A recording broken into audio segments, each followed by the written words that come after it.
Senhoras e senhores, o Conselho Regional de Economia do Distrito Federal, CORECON, agradece a presença de todos os economistas, professores e estudantes neste simpósio.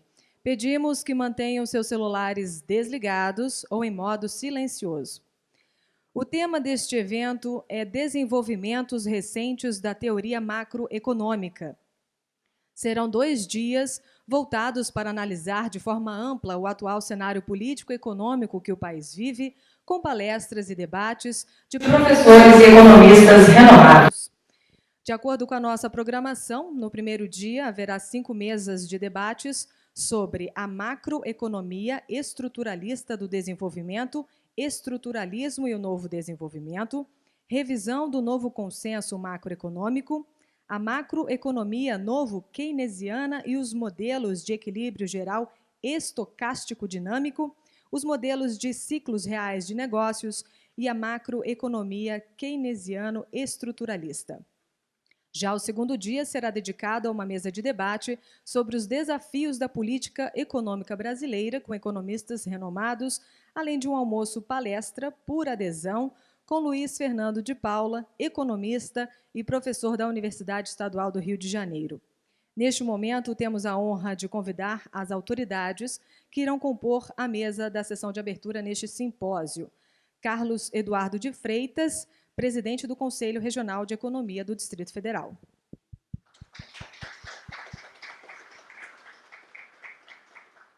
José Luiz Oreiro, presidente da Associação Keynesiana Brasileira da UNB.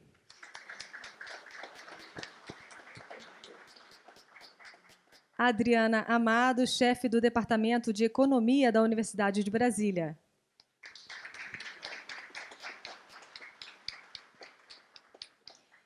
Gostaríamos de cumprimentar as demais personalidades aqui presentes que abrilhantam este simpósio. Carlito Zanetti, vice-presidente do Conselho Regional de Economia do Distrito Federal.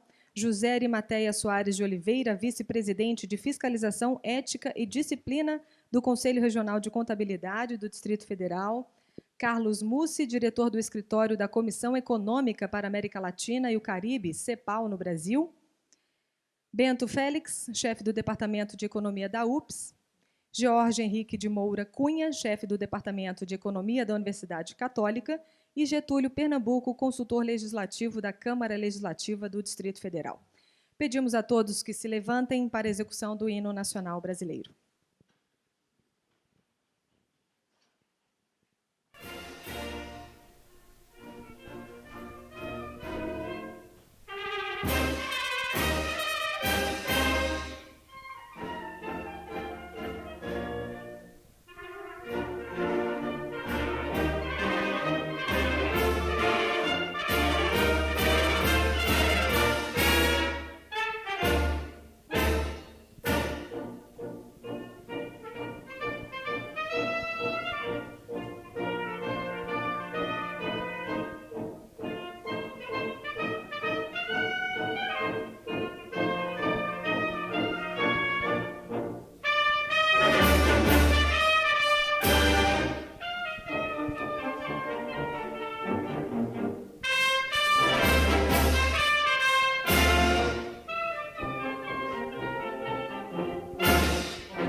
Podem se sentar, por favor. Para a saudação inicial, convido para fazer o uso da palavra o presidente do CORECON, Carlos Eduardo de Freitas.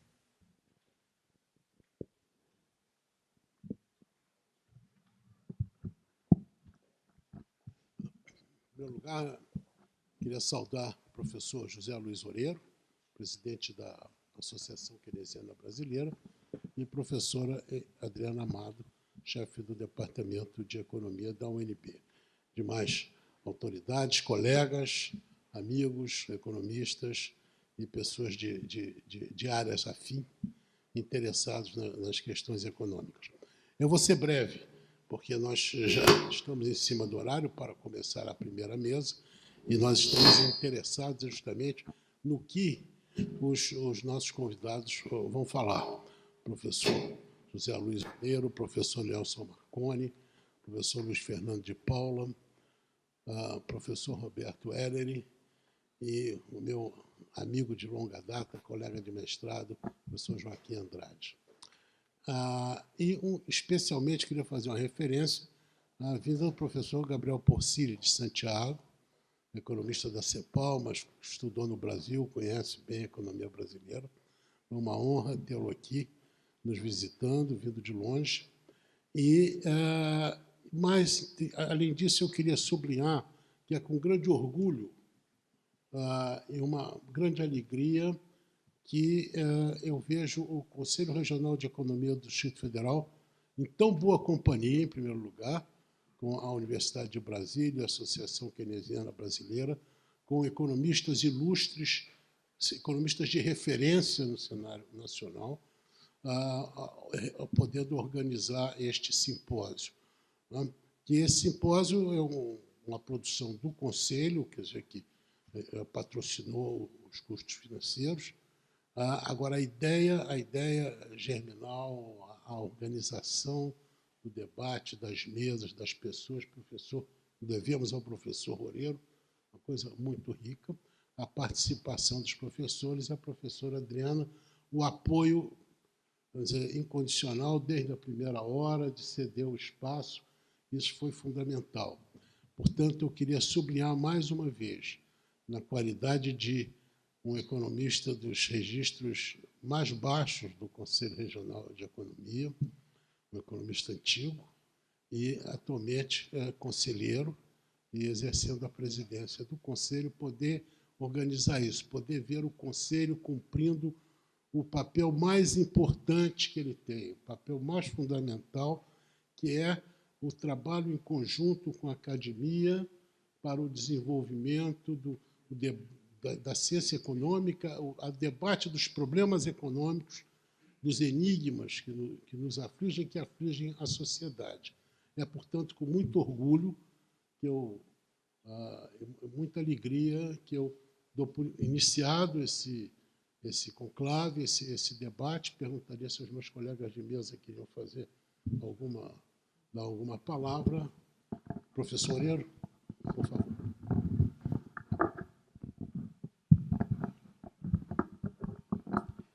Senhoras e senhores, bom dia. Na qualidade de presidente da Associação Keynesiana Brasileira, quero dar as boas-vindas aos participantes do simpósio Desenvolvimentos Recentes da Teoria Macroeconômica, que terá lugar hoje e amanhã nas dependências do Departamento de Economia da Universidade de Brasília. Esta é uma iniciativa conjunta do Conselho Regional de Economia do Distrito Federal, da Associação Keynesiana Brasileira e do Departamento de Economia da Universidade de Brasília. Sendo assim, quero agradecer ao apoio e à parceria do Corecon-DF, na figura do seu presidente, o economista Carlos Eduardo de Freitas, bem como do Departamento de Economia da Universidade de Brasília, na figura de sua chefe, a minha querida amiga, professora Adriana Amado. É um grande prazer estar novamente nas dependências do Departamento de Economia da UNB, instituição da qual guardo as melhores lembranças de um feliz convívio social e profissional. Em particular, quero registrar aqui minha gratidão aos meus colegas e amigos Roberto Ellery, Joaquim Andrade, Maria de Lourdes Mouro, Mauro Bojanovski, Giovana Lorena, Joanílio Teixeira e Ricardo Araújo. O evento que se inicia hoje é uma oportunidade única para estudantes e profissionais de economia se atualizarem com os desenvolvimentos mais recentes da teoria macroeconômica. Constato, com um pouco de tristeza, que o debate macroeconômico no Brasil se encontra profundamente atrasado. Por exemplo, nos dias de hoje, ainda existem economistas que insistem em ensinar o modelo macroeconômico clássico no início dos cursos de macroeconomia da graduação, quando se sabe que esse modelo nunca existiu de fato. Com efeito, a macroeconomia pré-Keynes não só não existia como disciplina no período anterior à publicação da teoria geral, como ainda guardava muito pouca semelhança com o modelo estático apresentado em livros-texto, como o Manual do Ackley ou mesmo de Sargent. A macroeconomia pré-Keynes era composta essencialmente por teorias de caráter apreciativo, centradas no assim chamado processo cumulativo wixeliano, onde a questão fundamental era analisar os processos econômicos pelos quais a taxa de juros de mercado gravitava em torno da taxa natural de juros, definida pela igualdade entre poupança e investimento. Nessas teorias, a moeda e o crédito tinham efeitos reais sobre o nível de emprego e sobre a distribuição de renda, ou seja, os resultados da dicotomia clássica e da neutralidade da moeda simplesmente não eram válidos. A diferença dessas teorias para o modelo de Keynes se centrava essencialmente no método de análise. Com o princípio da demanda efetiva e o multiplicador, Keynes apresentou um mecanismo pelo qual as divergências entre poupança e investimento davam lugar a variações do nível de renda de emprego de equilíbrio, abandonando assim a imprecisão dos modelos de desequilíbrio apresentados por Robertson, Haltrey e Hayek. Uma vez estabelecido o nível de renda como mecanismo de ajuste entre poupança e investimento, o caminho estava aberto para a determinação da taxa de juros com base na teoria da preferência pela liquidez. Outro exemplo é a referência, totalmente extemporânea, a uma legada escola monetarista. Com efeito, não faltam economistas e professores de economia que insistem em designar esta ou aquela proposta de política econômica como oriunda do monetarismo. O erro de tais referências consiste em não perceber que o hardcore do monetarismo, a ideia de que o Banco Central deveria fixar a taxa de crescimento da oferta de moeda, de forma a obter a estabilidade do nível de atividade econômica no curto prazo e da inflação no longo prazo, foi desacreditado pela evolução recente do pensamento macroeconômico. De fato, o uso generalizado da regra de Taylor e a adoção crescente do regime de metas de inflação são resultados de um consenso formado entre os macroeconomistas ao longo das décadas de 80 e 90 de que a oferta de moeda é essencialmente endógena e que, portanto, os bancos centrais não podem e nem devem tentar controlar o ritmo de expansão da oferta de moeda. Esse seminário, no entanto, não se limita a abordar a evolução recente da teoria macroeconômica dentro do assim chamado mainstream. Se as décadas de 1980 e 1990 testemunharam aquilo que Mário Poças denominou de a cheia do mainstream, ou seja, a expansão do método neoclássico de pesquisa, baseado nos supostos de racionalidade substantiva e equilíbrio competitivo, para áreas de conhecimento que eram tradicionalmente dominadas por economistas heterodoxos, como, por exemplo, o desenvolvimento econômico, nos últimos 15 anos pode-se observar um movimento de renovação e expansão do pensamento heterodoxo. Em particular, quero destacar a emergência de uma escola de pensamento keynesiano estruturalista, formada a partir da fusão da macroeconomia keynesiana com a teoria estruturalista do desenvolvimento econômico, originada nos trabalhos da CEPAL. Uma vertente importante dessa escola consiste na macroeconomia estruturalista do desenvolvimento, desenvolvida no Brasil pelo professor Luiz Carlos Bresser Pereira e outros economistas no âmbito do Centro de Estudos de Macroeconomia Estruturalista do Desenvolvimento da Fundação Getúlio Vargas de São Paulo. As proposições básicas dessa escola foram recentemente sistematizadas no livro Developmental Macroeconomics, New Developmentalism as a Growth Strategy, de autoria de Luiz Carlos Bresser Pereira, José Luiz Oreiro e Nelson Marconi, e publicado no início deste ano pela Routledge. Em suma, acredito que este seminário será um momento importante para economistas e estudantes de economia se aprofundarem no estudo sobre os desenvolvimentos recentes da macroeconomia. Bom seminário para todos nós.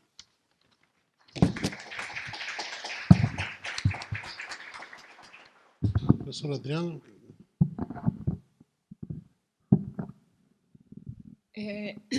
Em nome do Departamento de Economia, eu gostaria de dar as boas-vindas a todos, saudar os amigos Carlos Eduardo de Freitas, José Luiz Oreiro, Carlito Zanetti, que foi quem primeiro me procurou para saber se o Departamento de Economia gostaria de entrar nessa viagem, e eu disse que já tínhamos cadeira reservada e iríamos reservar as demais para os convidados. Não sei se o Carlos Eduardo lembra, mas há uns muitos anos atrás, que eu não vou dizer exatamente quantas décadas, nós também estávamos reunidos em torno de um evento exatamente para analisar moeda e macroeconomia. Eu era aluna do PET, ou seja, preciso imaginarem quanto tempo faz, e o Corecon não estava presente, o que era uma pena. Então, é muito gratificante ver que a gente está conseguindo construir uma parceria sólida nessa direção, ou seja, de juntar a profissão com a academia. o que eu acredito que seja bom para ambas as partes, e trazer instituições do peso da AKB para essa parceria. Então, assim, eu espero que seja a primeira iniciativa de muitas outras.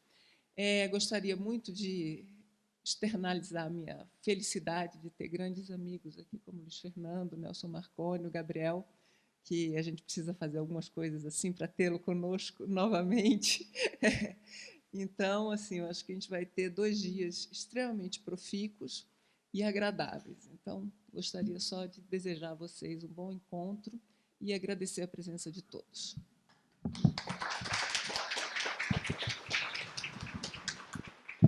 Antes de encerrar a abertura, eu queria agradecer ao professor Loureiro a sua aula inaugural, sua aula magna, e a professora Adriana, as lembranças tão amáveis e as referências tão simpáticas. Não é a única iniciativa. Eu tenho certeza que meus sucessores, conselheiros na presidência do Conselho Regional de Economia, vão dar continuidade a esses eventos. Existem também outros centros universitários em Brasília, já conversamos, para também, digamos, espalhar esse tipo de iniciativa. A gente acha muito importante. Um bom seminário para todos. Muito obrigado.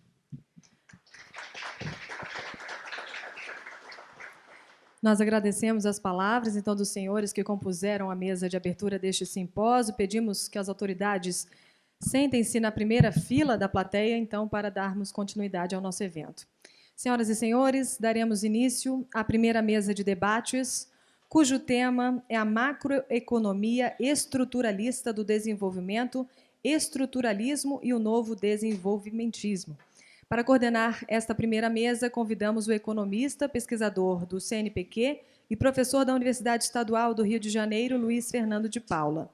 Também convidamos os autores deste tema, José Luiz Oreiro, que estava aqui novamente, e Nelson Marconi. Além de ser presidente da Associação Keynesiana Brasileira, José Luiz Oreiro possui formação em mestrado e doutorado em universidades do Rio de Janeiro e já publicou diversos artigos em revistas científicas no Brasil e no exterior. Já Nelson Marconi é professor adjunto da Fundação Getúlio Vargas, São Paulo, e membro do corpo permanente do curso de pós-graduação em Administração Pública da Escola de Administração de Empresas de São Paulo, da FGV. É vice-presidente da Associação Keynesiana Brasileira, coordenador do Centro de Estudos da Macroeconomia Estruturalista do Desenvolvimento, vinculado à Escola de Economia de São Paulo, da FGV, e do Fórum de Economia da FGV. Para iniciar os trabalhos, passarei a palavra para o coordenador Luiz Fernando de Paula. Bem, o tema, como já foi dito, dessa mesa, lembrando que todas essas apresentações, elas vão ter, algumas já foram escritos papers, outros dos papers estão em cursos, eles vão ser publicados, né, no Boletim de Conjuntura, né, que é o nome, Revista de Conjuntura do Distrito Federal, né? Então vai ficar registrado, né, essas apresentações. E o tema de hoje, conforme foi dito, dessa mesa, é macroeconomia estruturalista do desenvolvimento, estruturalismo e o novo desenvolvimentismo, com a autoria do José Luiz Oreiro e Nelson Marconi. Como o Oreiro já mencionou, eles acabaram de escrever um livro, né, que está sendo publicado pela Multilética, o professor Brescia Pereira, e, na realidade, eles vão fazer uma apresentação parcial dos resultados dos desenvolvimentos teóricos, né, que eles realizaram dentro desse trabalho, né. Vai fazer a apresentação aqui. Já está pronto aí? Está em processo. Talvez o Nelson Marconi vai fazer a apresentação. Qual dos dois eu gostaria de dar uma palhinha sobre o livro?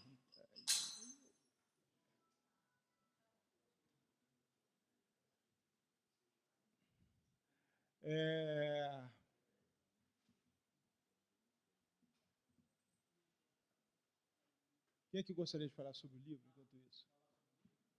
Você fala. Bom dia a todos. Eu queria agradecer ao Conselho, na figura do Carlos Eduardo e Adriana, pelo fato de estar organizando esse evento aqui, pelo convite. Queria também dar um bom dia aqui a todos presentes, agradecer a presença de vocês. Eu vou fazer uma pequena abertura aqui, uma introdução do que nós vamos falar. O Zé vai fazer a apresentação mais detalhadamente, mas eu vou contar um pouco a história aqui do que a gente está dizendo. Bom, a apresentação que nós vamos fazer é baseada num livro que escrevemos, o professor Brescia, o professor Oreiro e eu, que nós chamamos de Developmental Macroeconomics, né? Que é a Growth Strategy for Development. É um livro no qual a gente tenta desenvolver uma abordagem, né?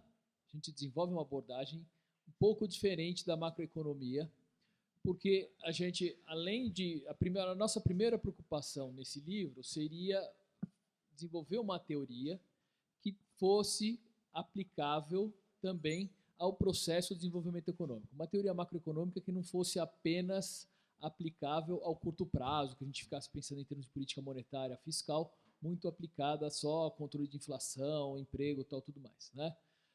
Bom, isso não é nenhum mérito especial nosso em fazer isso, que existe uma série de teorias que fazem isso, né? Hoje tem uma área, né, da macroeconomia que se chama justamente Development Macroeconomics, que faz isso, né? A análise de teorias macroeconômicas que também resultem em políticas de desenvolvimento mais de longo prazo, ou que olhem para o impacto das políticas macroeconômicas no longo prazo. O que a gente tentou fazer de diferente nesse livro foi justamente colocar algumas questões que seriam para nós importantes do ponto de vista macroeconômico e do ponto de vista do desenvolvimento. Então, um aspecto muito importante do nosso livro é a relevância que a gente dá para uma variável que é fundamental para o crescimento e do ponto de vista macroeconômico, que é a taxa de câmbio.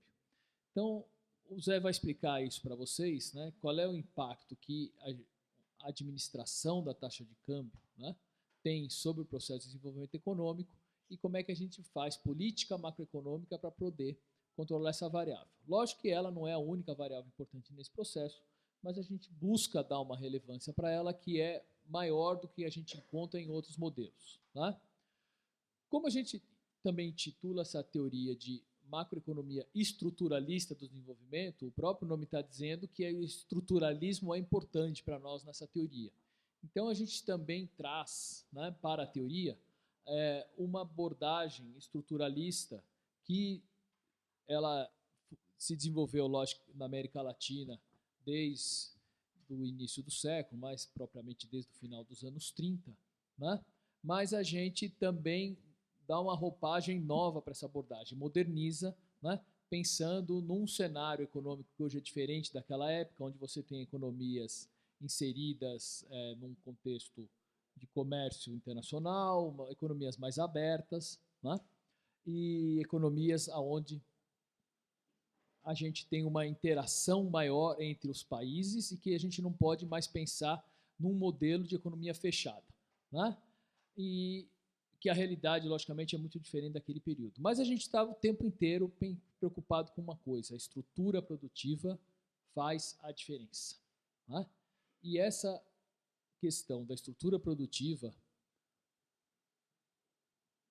ela permeia também toda a teoria, porque o modelo que a gente desenvolve, do ponto de vista da política macroeconômica, visa, na verdade, implementar uma estrutura ou modificar a estrutura econômica para que a gente consiga investir naqueles setores que geram maior valor adicionado per capita, né?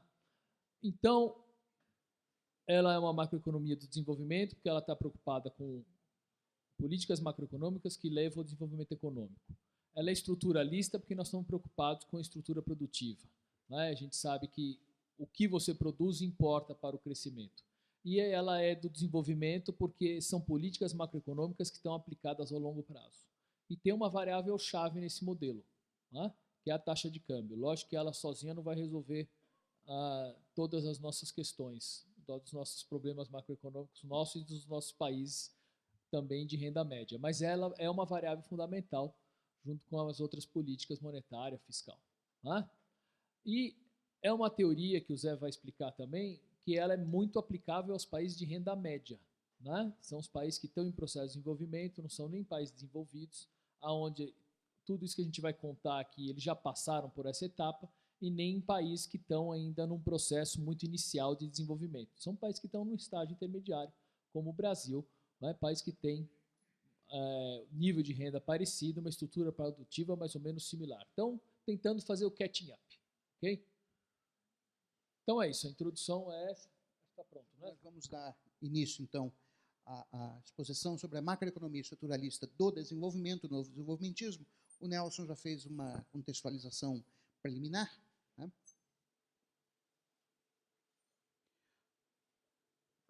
Ok. Bom, o que vem a ser exatamente a macroeconomia estruturalista do desenvolvimento?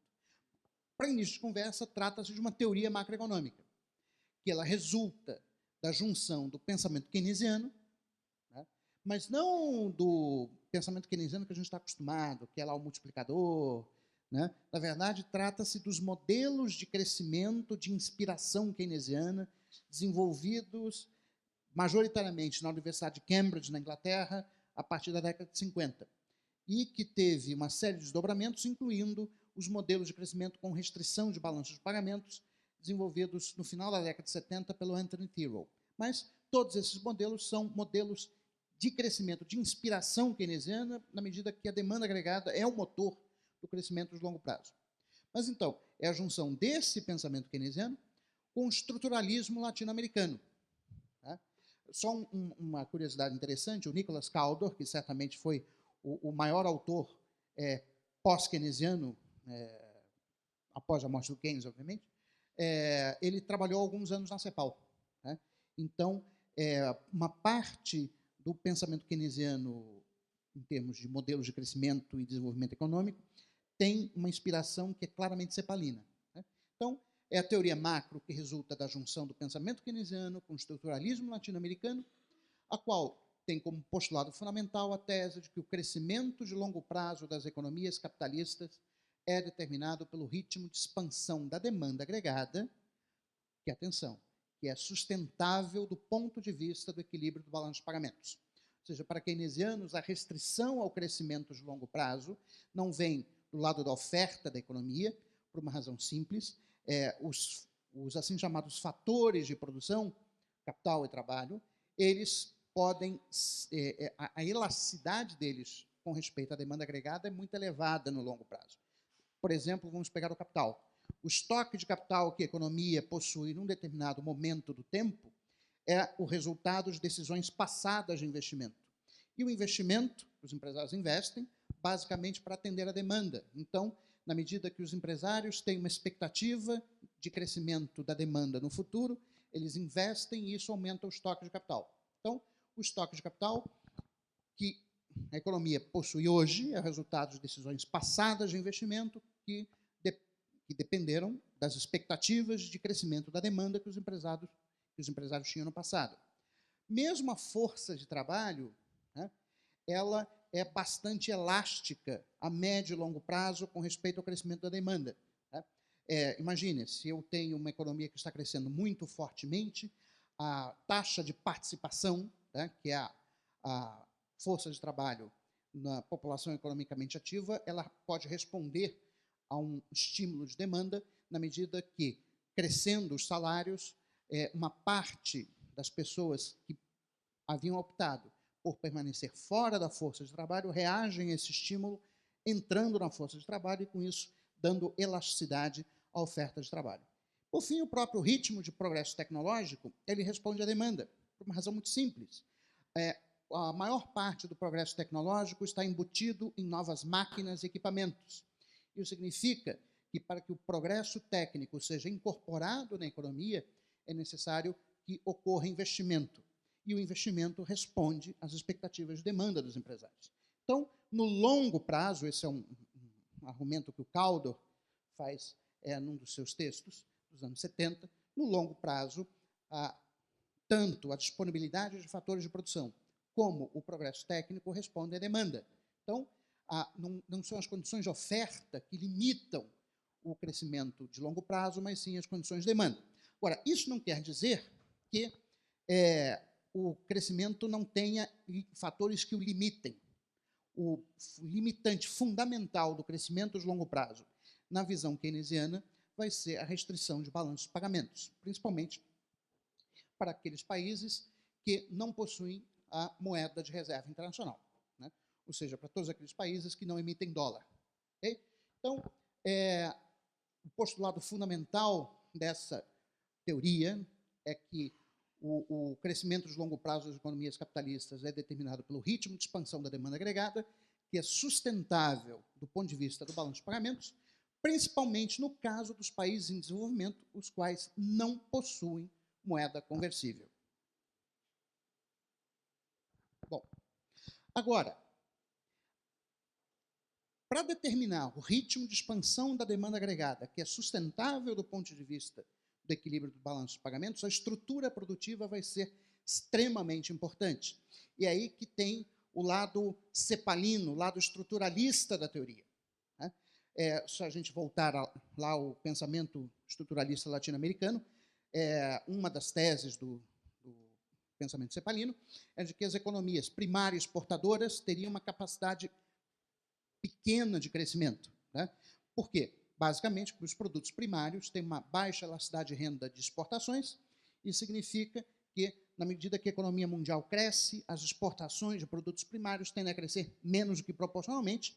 Isso significa que os países primários exportadores nunca poderiam apresentar uma taxa muito elevada de crescimento, porque eles estariam sempre às voltas com restrição do balanço de pagamentos.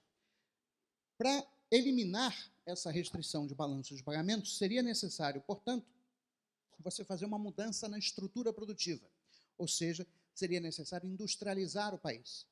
Na medida que você muda a estrutura produtiva, na medida que você industrializa o país, a elasticidade de renda das exportações tende a aumentar, viabilizando assim uma taxa de crescimento compatível com o equilíbrio do balanço de pagamentos, que é mais elevada.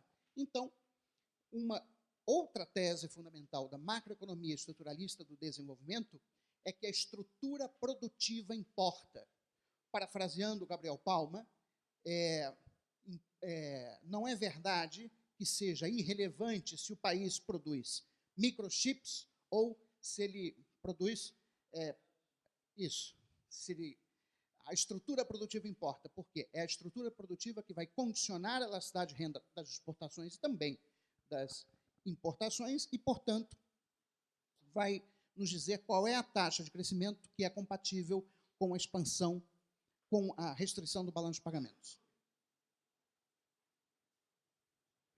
Bom, outro ponto importante, né, na teoria macroeconômica convencional, isso fica muito claro se vocês pegarem qualquer manual de macro convencional, como o livro do Mankiw ou mesmo o livro do Blanchard, vocês vão ver que claramente esses manuais têm duas partes. Tem uma parte que é o curto prazo e outra parte que é o longo prazo.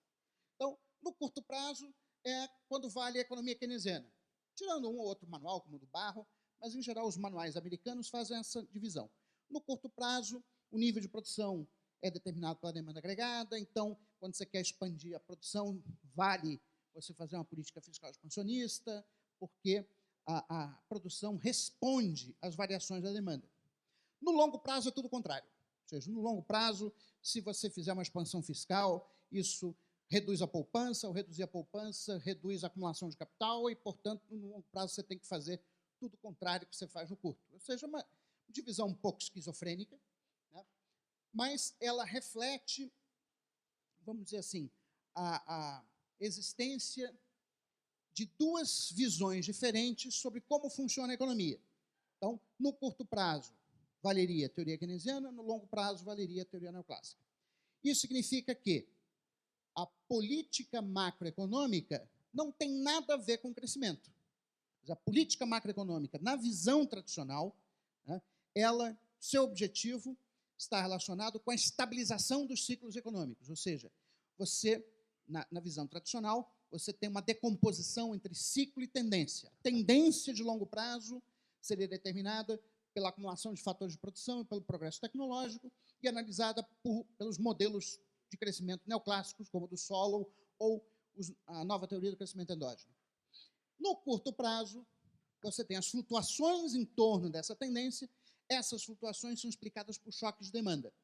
É aí que entra o papel da política macroeconômica. A política macroeconômica tem por objetivo suavizar as flutuações em torno da tendência de longo prazo. Bom, dentro desse arcabouço teórico, então fica claro que a política macroeconômica não tem nada a ver com crescimento. Quer dizer, política macroeconômica é estabilização, crescimento é outra coisa. Tá? Pode ser políticas lá da oferta, políticas de caráter microeconômico, etc., etc., mas isso não tem nada a ver com política macro. Então, isso posto, não haveria nenhuma relação entre o crescimento de longo prazo e aquilo que a gente pode chamar de regime de política macroeconômica. O que é o regime de política macroeconômica? Ele é definido como conjunto de objetivos, metas e instrumentos da política macro, assim como o arcabouço institucional no qual essas políticas são executadas.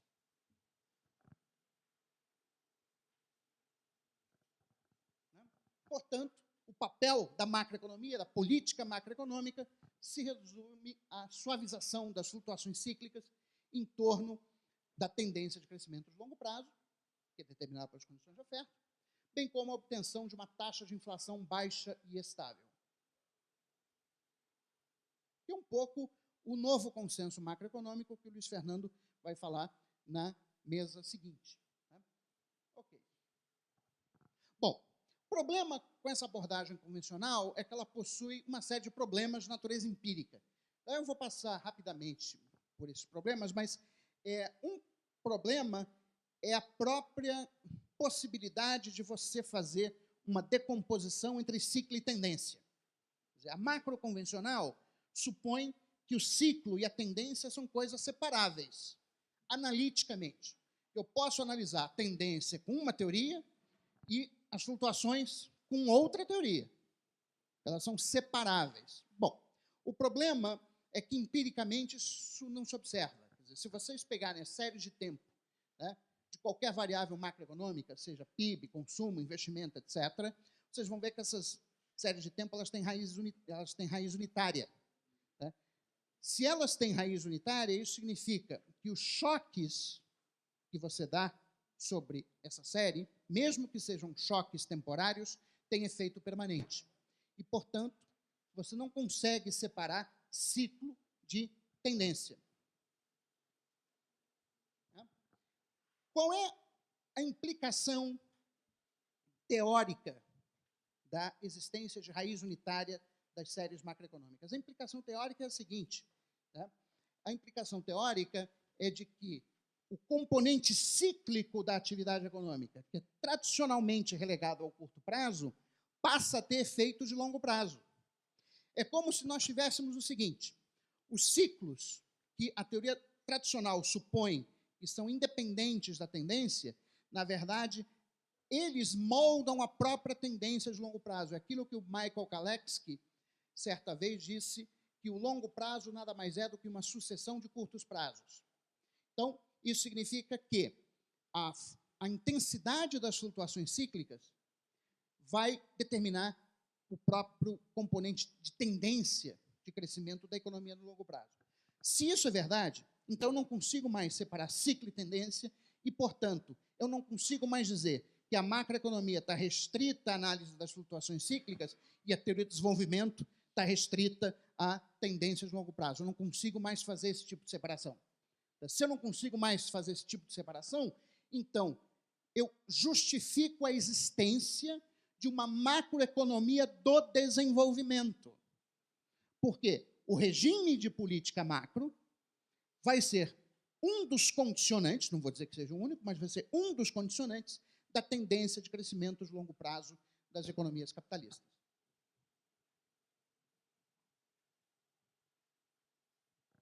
Bom,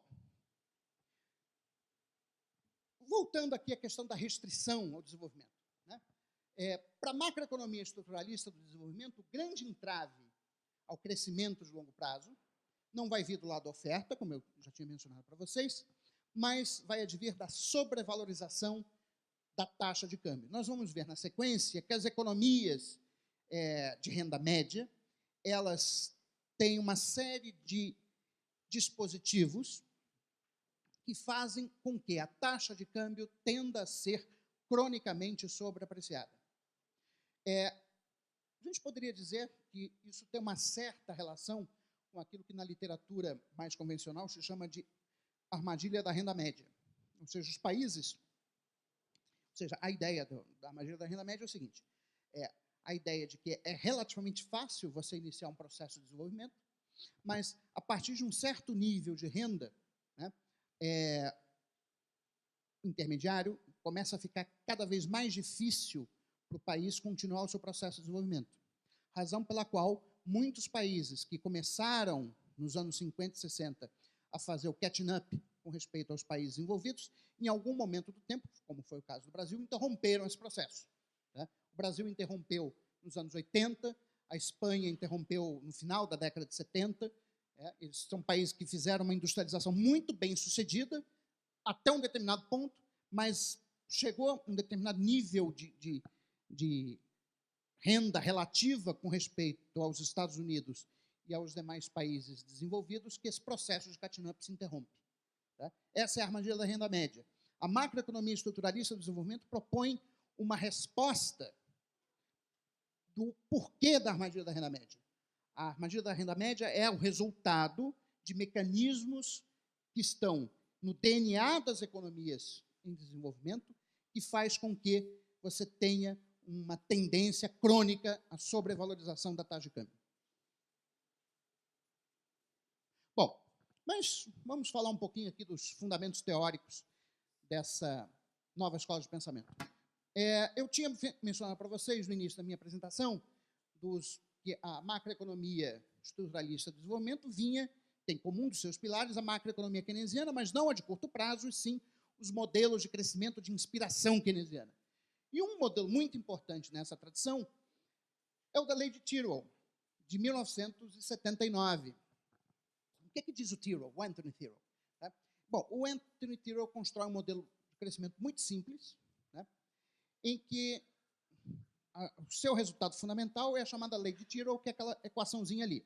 Ela vai me dizer o seguinte, G é a taxa de crescimento que é compatível com o equilíbrio do balanço de pagamentos. Epsilon é a elasticidade de renda das exportações. I é a elasticidade de renda das importações. E Z é a taxa de crescimento do resto do mundo. Então, o que a Lei de Tyrrell está nos dizendo é que no longo prazo, não é uma previsão para o crescimento do próximo ano, tá? Mas no longo prazo, a taxa de crescimento que é sustentável do ponto de vista do balanço de pagamentos é igual à razão entre a elasticidade de renda das exportações e a elasticidade de renda das importações, ambas multiplicadas pela taxa de crescimento do resto do mundo. Bom, essa lei, que foi testada ad nauseam, aliás, a gente até brinca, né, que quando o estudante sai do Brasil para fazer doutorado em Cambridge, ele vai fazer provavelmente alguma tese de doutorado, que vai ser algum teste empírico da Lei de Tyrrell. Né? Ou você testa para um país diferente, ou você usa um método econométrico diferente. Isso dá uma agenda de pesquisa aí, que é, enfim, uma avenida. Né? Bom, mas vamos lá. Quais são as implicações dessa lei? Bom, ela tem uma implicação muito interessante do ponto de vista do catching up e do falling behind. Ou seja, se o país vai ser capaz de fazer o alcançamento dos países ricos ou se ele vai ficar para trás. Para que ele faça o alcançamento dos países ricos, é necessário que a taxa de crescimento que é sustentável no longo prazo, G, com respeito à taxa de crescimento do resto do mundo, seja maior do que 1. Ou seja, que a taxa de crescimento que é sustentável no longo prazo seja maior do que a taxa de crescimento da renda do resto do mundo. Agora, para que isso aconteça, para que G sobre Z seja maior do que 1, é necessário que Epsilon sobre π seja maior do que 1. Ou seja, é necessário que a elasticidade de renda das exportações seja maior do que a elasticidade de renda das importações. É aí que a estrutura produtiva importa. Por quê? Uma economia primária exportadora vai ser uma economia que vai ter um epsilon baixo e um π alto. Então, é uma economia que provavelmente não vai atender às condições de catnap. Já uma economia que tem uma estrutura produtiva diversificada, e aqui temos na nossa plateia o professor Gabriel Porcilli, que estuda bastante a importância da diversificação da estrutura produtiva sobre o crescimento, ele tem vários trabalhos com o professor Mário Timoli, né? Uma estrutura produtiva diversificada tende a gerar uma situação na qual a razão entre as elasticidades é maior do que 1, e, portanto, atender ao critério de catnap. Ok. Bom, então, nós vimos a restrição de balanço de pagamentos. Vamos fazer en passant o lado da restrição de capacidade. Na verdade, eu estou fazendo aqui um modelinho muito simples para a gente entender qual é o hardcore da macroeconomia estruturalista de desenvolvimento. Aquela equação 15, tudo isso está no nosso livro, tá, publicado recentemente pela Routledge. Entendeu? Tenho 15 minutos, tá? Fica tranquilo. Né?